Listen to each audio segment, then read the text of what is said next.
Hey everybody, it's Sophie and Marco dishing on the movies. Today we're still working on these scary movies. We have a few more left, but right now we're covering Ghoulies 1 through 4. The whole series in one video, just like with Sleepaway Camp. It was termed, quote, an American comedy horror series, and it consisted of 4 films and 1 novel, unquote, according to Wikipedia. We didn't read the novel, but we watched all 4 movies. And that's why we've been taking so long. Like, you guys probably wondering, what's taking them so long? Did they just watch one movie? No, we watched 4 movies. And the 4th one was so bad that it was hard to watch the whole thing. I watched it like I was taking medicine. Like, just gotta get it over with. Swig that medicine back and get it over with. Well, when they call movies like these an American comedy horror series, I think another term for that would be a group of people who vaguely know what they're doing invent brown nondescript creatures called Ghoulies and decide to make movies about them. The first one, Ghoulies 1, or just Ghoulies, is like an experiment. A leader of a devil-like cult, Malcolm Graves, played by Michael Desbarres, is just about ready to sacrifice his own infant son, which is kind of a little shocking, when his wife saves him and gives him to another one of the followers, who I think is not really a follower. Malcolm ends up killing her or sacrificing her instead, and to whom he is sacrificing, I have no idea. The mystery man takes the baby away and cares for him, I guess. Of course, that's not clear to me either. The only thing we do know is the baby grows up to be an adult who inherits the house when his father dies. And that's not a twist, by the way. I mean, that's just... No. Wait, is it? Did we ever... No, you looked it up and I said, how does he die? And I don't know, but you said he died a terrible death, which there's nothing about that anywhere. No, I mean, is it a spoiler that the main guy is the baby? Because, like, we don't... Well, no, that's right at the beginning. Well, yeah, well, okay, whatever. Why would he, of all people, be taking over the house? It's a shitty movie anyway. Again, this is all like hell if I know. But his son Jonathan, played by Peter Leopis, is actually in Ghoulies 1, but not 2 or 3. And he comes back in 4. He and his girlfriend Rebecca, or Lisa Pelican, move into his dad's house. Both are students at a local university, but he drops out to, quote, take care of the house, end quote. Unfortunately, Dad's spirit is still hanging around, manipulating his son because, I guess, if he gets rid of him, he'll come back to life again. While he succumbs further and further into his daddy's grip, Rebecca is flummoxed. What has happened to her boyfriend? He keeps talking about rituals and weird related activities. Finally, she's mad and just wants to leave, but he starts controlling her and a few of their young friends. And one of them, Donna, is played by Mariska Hargitay, her first role. And she's the one who's the well-known character Olivia from Law and Order. I got some news for you, Sophie. No one cares. People, if anything, people care about Jack Nance from Twin Peaks being in this movie. I mean, come on, Sophie. People don't care about her. You never know. Come on. I did not recognize her at all, which is surprising. I'm not saying another thing because it's not worth it. Remember when I just said hell if I know and said I guess? It's because there are so many plot holes and omissions from the storyline. Marco and I were left to surmise the actual plot. Mm-hmm. That left us feeling disoriented and disgruntled. Plus, the movie was very dark most of the time. Dark meaning little or no light. Missing plot points, lack of lighting, and little character definition of the ghoulies who show up is a problem when Jonathan falls under his father's spell. It's called that they had a small budget, and so if they put it in more light, it wouldn't look real. But are you done reviewing Ghoulies 1? Yes, I think it is. It's just not very good. But Rate it it. was successful, though. Rate it now. It's time to rate it. Well, because there's so many plot holes, I would relate it or review it in comparison to a piece of Swiss cheese. Really? Because Swiss cheese, it is good in, you know, basically, I guess, but there's so many holes in it. And that's just what this movie is. I mean, we're sitting here, we're talking about the movie, and I guess this, I guess that, because they don't explain so many important things. So it's like a piece of Swiss cheese. So what do you think, Marco? It sounds like you believe the same thing, which I think you would. Well, I would rate it a very, very bland burger with a little bit of ketchup. But the problem is that the ketchup is only in one little area. Because the thing about this movie, it's really boring. It's basically a Gremlins ripoff. It's a Poltergeist ripoff. The people who made this movie, one of them, he's made his career off of ripping off movies. Basically, what happens is he's a trend filmmaker. He'll see, Gremlins was a really popular movie, so we should make a movie where there's little creatures running around like gremlins. And then there's in the movie, this is not a spoiler, there's a clown or some sort of a Japanese clown in this bedroom, and it's supposed to be scary, like in Poltergeist. It's ripping off Poltergeist and all this other stuff. And so basically this movie is a cheap, crappy, boring movie. This movie is so boring. I rarely fall asleep watching movies, but I'm serious. I fell asleep 6 different times watching this movie, trying to get through the whole thing. And that's the unfortunate part. But then at the end, there's this like final 10 minutes where it gets really good. But that final 10 minutes is immediately ruined because of what happens at the, quote, twist ending, which we'll talk about in spoilers. But, yeah, it's very boring. Basically, this movie is Night of Dark Shadows done horribly. If you don't know, Night of Dark Shadows is basically the same premise of where there's this couple and they go move into the old family house. That was weird, Safi. They move into their old family house and he basically starts going insane and there's ghosts and there's witches. That movie is done so much better than this movie. What would you say, Safi? Because the burger itself, it's just, this movie's so bland. It's so, Well, it's just, it's so bad. I agree. There's just not. It's like, it's kind of like, in Star Trek when they do that thing where they travel through space, they get on that, I can't even remember, it's been a while since I've watched Star Trek, that transporter, and then they disappear and they end up where they want to go, they have to press where they want to go.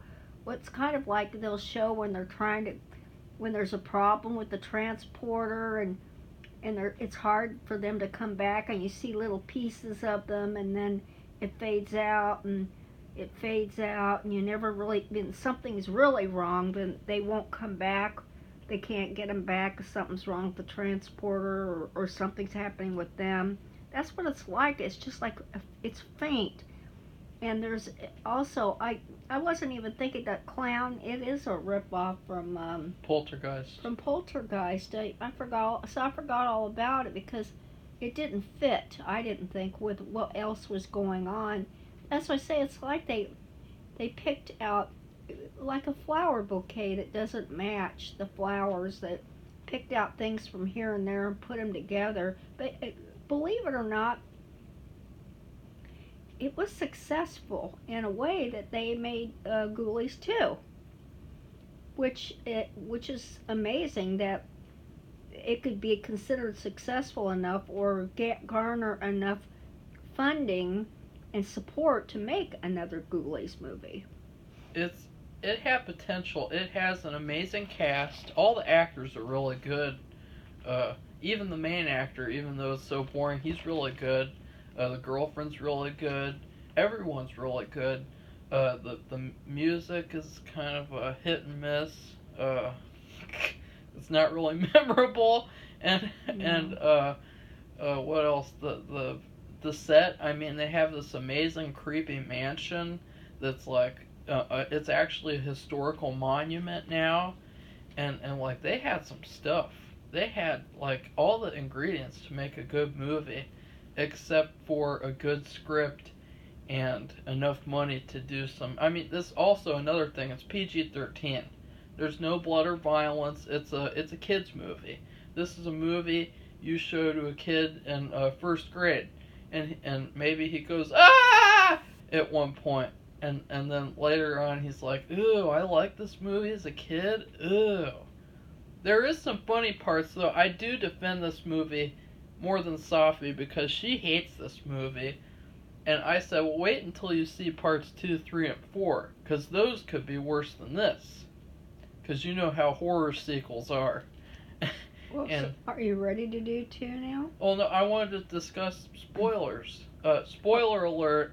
The best part of the movie and the funniest part is he's a Satanist now, I guess, and he's starting to make out with his girlfriend in bed, and you think it's just like, oh, it's because he's in love with her and he's doing this, but then a ghoulie walks up onto the bed, and then he jumps down on the floor, and you see that there's a pentagram underneath the bed, and then he starts speaking ritual words while he's starting to have sex with her, and so he was actually doing this the whole time to do a sex ritual, and that was so hilarious and just so over the top. It was just hilarious the way that they showed it like it's a normal, like, oh, this is a typical 80s movie, stupid, generic reanimator sex scene, and then they go and show the pentagram under the bed. And you want to talk about something else that's weird. There's some weird stuff in this movie, like Toad Boy. What was up with that? There's this one of their friends, and his nickname is Toad Boy. And he has like this weird this character where he makes noises and acts like a toad or something. It's just really weird. Like, this must have been the director knew someone who acted like this, and he just wanted to show it on screen. Or something. I don't know. Oh, and then the ending. Come on, Sophie, talk about this movie. The ending. Well, okay, the father does materialize, but what happens is, remember the guy who saves the infant? Well, we still don't know what's been going on with him and the infant who grows up. We don't know if he took care of him, where he lived. We don't know we don't even know if they were together. But he comes back. And so does the dad, somehow, magically. No, he was there the whole time, Jack Yeah, he was Nance. there, but I mean, he's a visible, three-dimensional being. No, Jack Nance. He was there. Oh, okay. They said right. that he was the groundskeeper. Oh, okay. Well, the groundskeeper, a.k.a. the savior of the son, he comes back and they fight. Yeah. He fights the father, and I guess, don't they just both disappear? The No, father they're disappeared. still fighting, and then the house starts crumbling down, and they have to escape before they see what happens, and then I guess they Oh, both die. the father and the caretaker, but the son, of course, gets away with the girlfriend And and all the another. friends. Yeah, I didn't see that. I only saw one friend who managed to.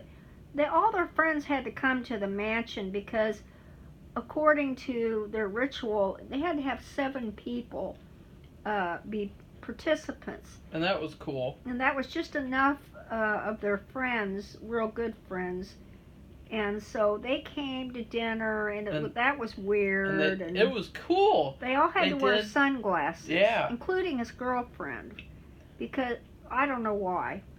Actually, They did this cool ritual sequence where they're at the dinner table, and then we think that they're somewhere else, and it's this weird like acid trip ritual sequence, and then we realize they're still at the dinner table, and they've never moved, and it's just the craziness and the evil stuff going on in the ritual, and then. But the friends that we see them escape the house, like go up the stairs, but we only see one friend go away in the vehicle with the main characters, and so this is the part where me and Safi were having trouble with coming up with the plot ourselves. We never see any of the other friends leave. We only see the main characters and then the one friend leave, and so it weird. yeah. Okay. Well, I think we should move to 2 now. And then what happens? There's ghoulies in the back seat. So we come to believe, oh no, they're doomed because these ghoulies are gonna hurt them. Yeah, and then we never find out what happens, even in the fourth one, where it's supposed to be a continuation.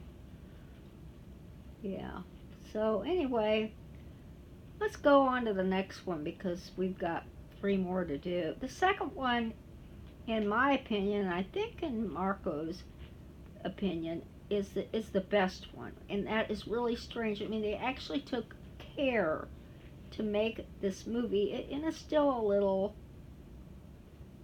you know, Oh, really, weird. Sophie? But Weird? it was good. It was good, and it took place in a carnival, which I liked, and so did Marco, I believe. And the thing is, the main character, the son, like I said at the beginning, he's not in this one, and then he's not in the next one either. And so you think because of this that the ghoulies killed him and his girlfriend, and maybe even that other guy, because they weren't, none of them, none of those 3 were in this movie. That's what I thought, and I thought, oh, this makes it so that the ghoulies are even scarier, because they're a lot scarier in this movie because it's rated R, and they're a lot more fierce and strong and scary. And they're better to find. They look like real characters. In the first one, there's only one that's like bald but they're not very. They might as well blend in the wall. There was one in the first one that was creepy to me because it was a ghoulie that was inside of like this web, and it looked hairy, and so it's definitely made for people who don't like spiders.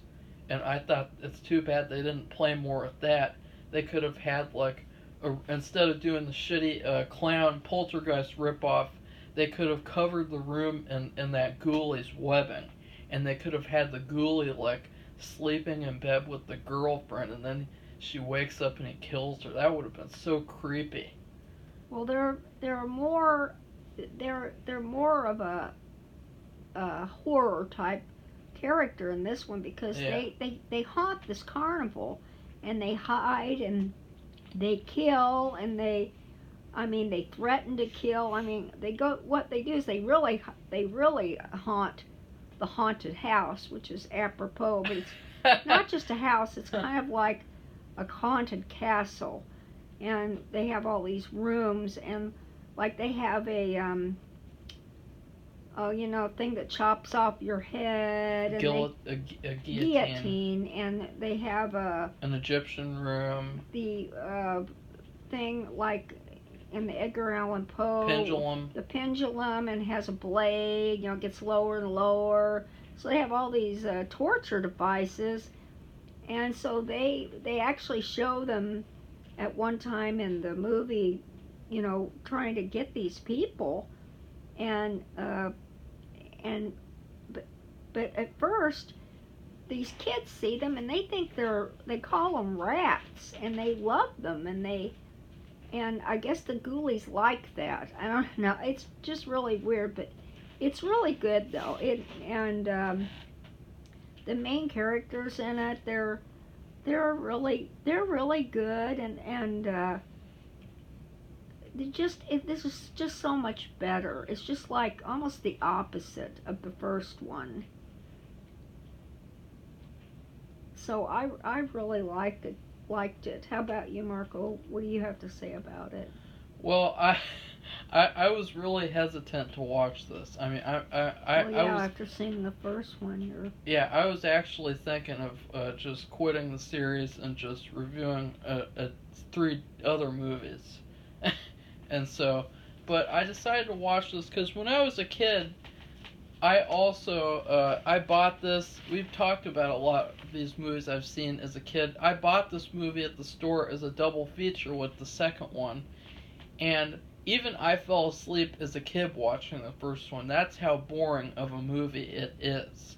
I fell asleep for the whole movie as a kid. I woke up when the tongue thing happened. But then the second movie, as a kid, I was so pissed off with the first one, I refused to watch the second one. And so I was very excited to finally see it and to see what it is and see what happens. And it is such an incredible movie. It's probably one of the greatest horror movies of all time. It's less of a ripoff of Gremlins and more of Ghoulies. It is a Ghoulies movie. You can clearly tell that. They're not causing too much comedic Gremlins chaos. They're not doing gremlin-y things. They don't cackle and everything. But they interact with each other and they're real characters. There's only 3 Ghoulies in this movie. And no, wait, no, there's more than that. There's 4, and then there might be a couple more at a certain point, and they're all characters, and that's what was so cool. They don't even have to talk, but they're characters, and you know which one is which, and they're so cool. And then you have this plot, and you have these main characters who are really sympathetic, and they're like the underdogs at this carnival, and then the villain, he's like the human villain, he's this rich jackass's son, and he's an even bigger jackass than his dad, and he wants to shut down these guys at the carnival, and it's just the perfect storm. I don't know how they did it, to be honest, because I don't either. I don't know how they got the money. from the first one, if you don't know, they only had $1 million for the first one, and it made 35 times that. And so they knew they had to get more money. They could get more money for this movie. And so that's $35 million that they probably quadrupled. And they invested in this. Well, I bet they got more for the budget for this movie, hopefully. And so they had all this money, and they had the writer of Reanimator, and that's enough. You get the writer of Reanimator, and they made something epic. Because this is a lot better than Reanimator. Wouldn't you agree, Safi? Yes. Yeah. I think actually what they could have done is just, of course, they wouldn't have had to without the one, because obviously they got money after making one, although it wasn't worth it. But this movie could be standalone. Yeah. They wouldn't even need those others. Well, you guys, the viewers, you don't even have to watch the first one. No. Just take our word yeah. for it. Do the 2. What happens at the beginning? Because you go, how they just show up at this carnival, and they're also, like I said, they're better defined. They look like real characters. Because they're drawn, or they look better. They're not fuzzy. But anyway, they're being chased by these hooded figures, which They're cult members. they're cult members, and they don't get them. They got kidnapped by the priest, and this priest like tries to dip them in acid and kill them, and then they come back and they kill him, and the acid doesn't even hurt them. And the carnival is just like these carnival workers. They're transporting things for the carnival equipment. Well, I know they're transporting the haunted house. That's what these two characters who are like the main characters. They're in charge of this house. So when they stop at this gas station, that's where these ghoulies are. That's where all this stuff has happened with the hooded figures and the guy who catches them and the vat of acid and all that stuff. That's where they are. Just happen to be there. And what happened? There's something wrong with the truck that's carrying the haunted house equipment, and there's nobody at the gas station. They break the door in. You don't have to explain everything. Well, just how they show up. They just don't show up out of thin air. They climb aboard the truck secretly, and that's how they get into the haunted house and the carnival. So that's how that starts. So you could just, like I said, you could probably make it fill in a little bit, but mainly that movie could just stand all by itself. You don't need to see one, and we get the 3 and 4. It'll be easy to see why you wouldn't want to see those either. But well, what would you rate the second one? Well, it's the best thing that I've rated the movies. I rated it a piece of pecan pie. And if you know, a really good pecan pie has a good crust, it has a good filling, and it has lots of pecans within the filling and on top. And it's perfectly made, perfectly baked. And so I rated it a piece of really good pecan pie, because I thought the Ghoulies, like the pecans, are well defined, and there's just enough of a story to make a good filling. There's a lot of action.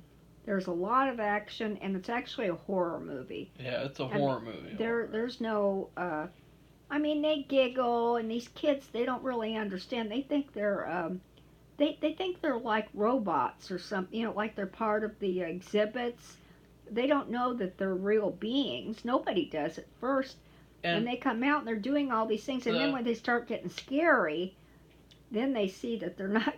Well, the nice thing is that they think that the Ghoulies are just, these fun 80s creatures who, if you don't know, a lot of movies in the 80s are revolved around kids getting. The Ghoulies become more of sorry guys, we have a stupid robot spam phone caller called, so we didn't want you to have to listen to that. But the Ghoulies become more of the threat in the third act, and they get really scary, whereas in the first 2 acts it's more about the son of the carnival owner.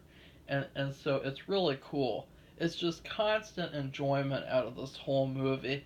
And to be honest, Safi, I hate pecan pie, so I'm very insulted by the fact that you gave this fantastic movie gross pecan pie. So. Well, Ghoulies are like little brown figures, so pecans are brown, pecan pie is brown, so I was thinking of them. Well, I rate this movie. If you guys have ever had this movie is a giant Fruit Loop. I mean, no, not a Fruit Loop, a fruit roll-up, because it's so colorful, it's so creative, it's so tasty, and a lot of horror movies are desserts. I'll just say that, like, horror movies are just naturally desserts for the most part. And so I'm always thinking about desserts first when it comes to horror movies. And fruit roll-ups, they're such unique desserts because they've got these fruit flavors, and they're nice, and they make your mouth water when you're eating them. They kind of melt in your mouth. And the thing about this movie is that you enjoy it, you start enjoying it, and then you start pulling on the Fruit Loop, and it just keeps extending and extending. and it gets longer and longer. This roll up, it rolls out, and it's like all this fun of. We used to do this as kids. We would take the Fruit Loop, and then we would extend it by pulling it apart, kind of, and we would pretend that it's like extending the enjoyment of the food. And so that was what this movie was like. Watching it was just this continuous great experience of watching this fantastic horror movie the whole time. And then at the end, you get to the last bit, and you really chew on the last end, and you're just like, wow, that was a great fruit roll up. Hmm. But spoilers. What would you say for spoilers, Safi? Well, uh, the Ghoulies are like at first, it's these kids. Kids, children. They think they're in a haunted house, and one of them has kind of a bad attitude. The other one's like more gung ho and open to things. And so the Ghoulies are in there. They appear, and they've already murdered somebody, but they don't know that. And they don't. I don't think they ever see it either. Not. It doesn't come out until the end that they had murdered one of the carnival workers. But anyway, they see them. They think they're rats, and it's a joke, ha ha.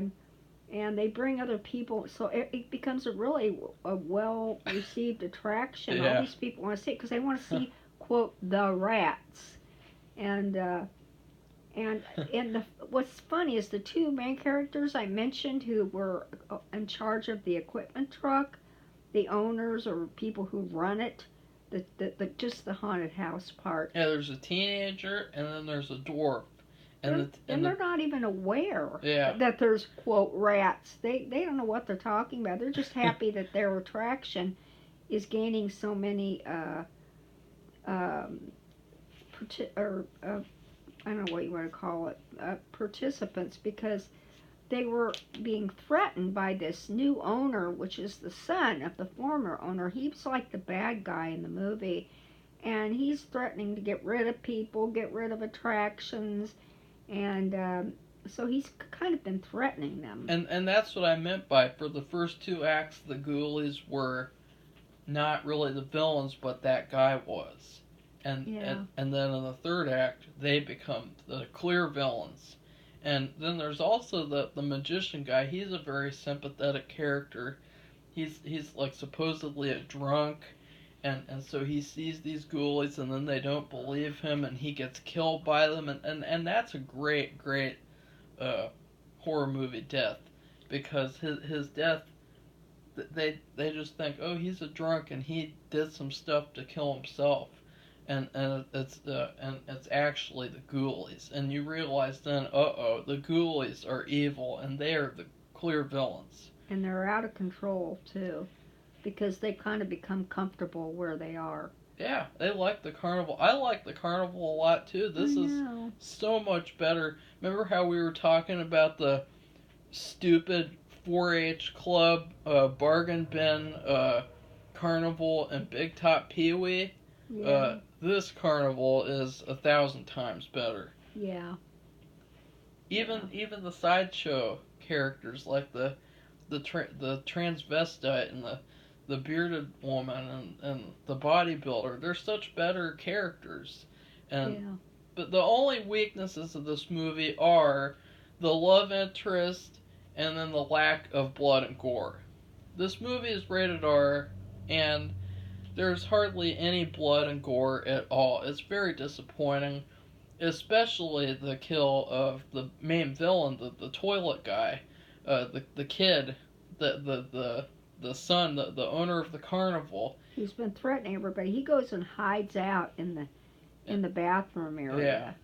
Yeah. He has his own trailer, and he goes in there and hides in the bathroom, and it's so cool and satisfying, because we see on the poster the ghoulies are in the toilet, and so it's so satisfying when he's on the toilet and then the ghoulies kill him, and it would have been even more satisfying if we would have been able to see it, because this movie really felt like a kid's movie as well. This is as much of a kid's movie as the first one, but it needs more violence. The violence is really kind of disappointing. The way that everything in this movie is so strong, except for the violence. There's no violence in it. And then the love interest, she's just kind of there. She's the love interest, but she's fine. I mean, she's not terrible, but she's not as good as the first one in terms of being a character. Yeah. She's better than the love interest in the third and fourth one, though. Wouldn't you say that? Oh yeah. Yeah, I think we should move on to the third one. No, now. let's talk about the vomit, because also, stop rushing, Sophie. I'll just extend it longer. I'm not gonna rush through these movies. We're doing this video, and so, the vomit. The guy who did Garbage Pail Kids, he did the effects for all these movies, as well as he directed the third one. And in particularly, the Ghoulies, one of them vomits all over people and all over the kid, and the kid's like, "Oh, cool!" And it's like green vomit. And this movie is after he did Garbage Pail Kids, and so the vomit is so much better looking. It doesn't look like pistachio pudding mixed with carrots and vegetables in it. Ew. It looks like nice goo, like 80s goo, and I really like that. So that's the end of part 1. Part 2 will be talking about Ghoulies 3 and 4. Goodbye, everybody! Bye.